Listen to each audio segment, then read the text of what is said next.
akin, siguro maganda po talaga yung may center kayo, which is si God. Yun yung blessed kami na nakakita ko ng partner na ganun. Kasi at the end of the day, lahat naman tayo bilang Pilipino, family-oriented eh. So parang yun, lagi na yun kasama sa makikilala nating partner. Pero yung talagang sa kahit anong mangyari, ups and downs sa buhay natin, pero yung nasa sentro mo si Lord, yun yung pinaka-bless ako kay Coco. Kasi ganun siya kahit ano yung blessing na dumarating sa kanya, yung faith niya sobra talaga. And nakatulong yun sa relationship natin. Kasi syempre, wala namang perfectong tao, walang perfectong relationship. Pero lahat ng mga pinagdadaanan, happy moments, ups and downs, parang lagi talagang siguradong matatag because meron kayong sentro.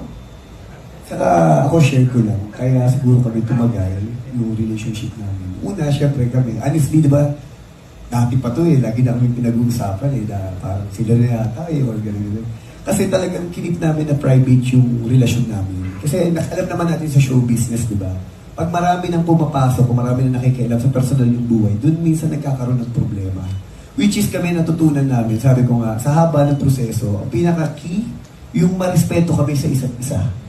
Kasi sabi ko nga, yung pagmamahal kasi minsan, pag bago kayo, pag hindi, di ba? Baga, bugso ng damdamin eh. Pero pag wala kayong respeto sa isa't isa, later on magpipade yun.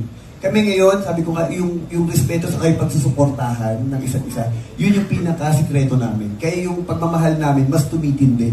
Na which is sinasabi ko nga, yung iba, pag bago, ang tindi ng pagmamahal sa isa't isa. Pero pag tumatagal, nawawala. Kami baliktad. Habang tumatagal yung relationship namin, kasi mas nagmamature kami na nagmamature, mas na-appreciate namin lalo ang isa't isa.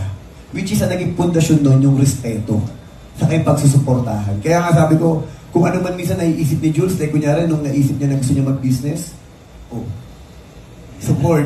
Kasi basta kung ano yung